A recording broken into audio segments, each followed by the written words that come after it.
оқушылар, бүгінгі біздің тәуелсіздік ұланымыз атты ашық сабағымды бастауға рұқсат етіңдер. Ал балалар, алдымызда келе жатқан 16 желтоқсан қандай мейрам? Ол көтеріп жауап береміз. Қандай мейрам? Айдария? Тәуелсіздік мерекесі, иә? Мына жерде көрініп тұр, 16 желтоқсан тәуелсіздік күні. Бұл да біздің Қазақстан тарихында қазақ үшін ұлы мерекелердің бірі. Ал бүгінгі біздің сабағымыз тәуелсіздік ұланымыз деп алған себебім бар. Сендер болашақ жасөспірім, біздің еліміздің болашағысыңдар, сендер әлі кішкентайсыңдар. Ұрпақ ұлан, Құдай қаласа бір күнде жастарға өткелі тұрсыңдар. Сол себепті мен сендер сабағымның тақырыбын тәуелсіздік ұланымыз деп алдым. Ал бүгінгі сабағымыз көбінесе балалар мына жерде көріп тұрсыңдар, сұрақ-жауап түрінде және ойын түрінде өтеді.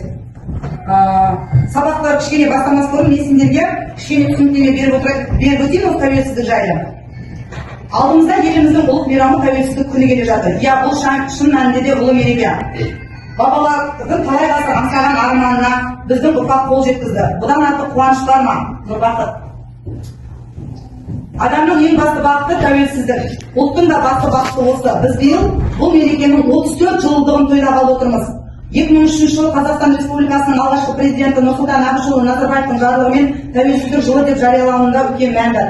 Өткенді қорытындылап, барды бағалап, болашақты белгілейтін кезең осы. Бүгінде егеменді ел, тәуелсіз мемлекет болып табыламыз. Өшкенімізді жандырып, тарихымызды қайта жаздық. Еліміздің рәміздерін жасап, мемлекетіміздің орталығын өзіміз таңдадық.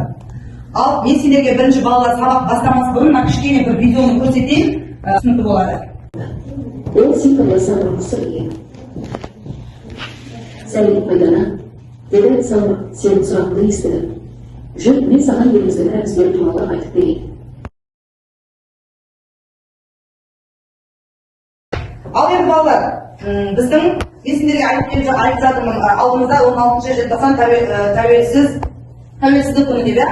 Сол үшін бізге тәуелсіздік күніне орай сонау Астанадан Қазақстан пойызы кетті. Бұл Қазақстан пойызында сендердің білімдеріңді тексеруге осы тәуелсіздік жайлы, еліміз жайлы не білесіңдер? Соны тексеру үшін арнайы пойыз келіп отыр екен.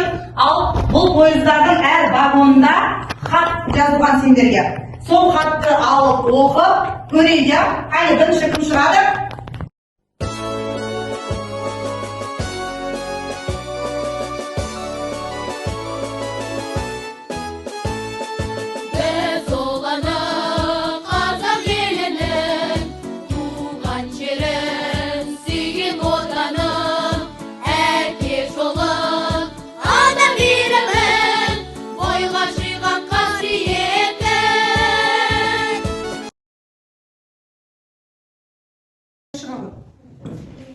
Барлығынан жетеді, 3 дейді.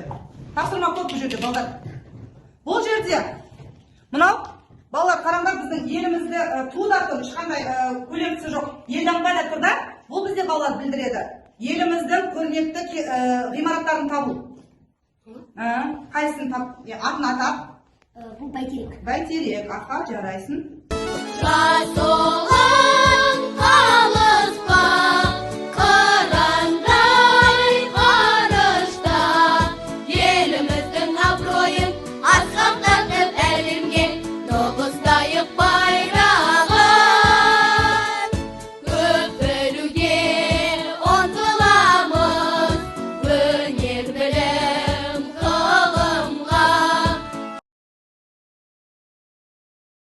Біреуін көрсетіп көрейін. Мына суға құямыз. Неге ұқсады балалар? Тудың түсіне ұқсап жатыр, ә?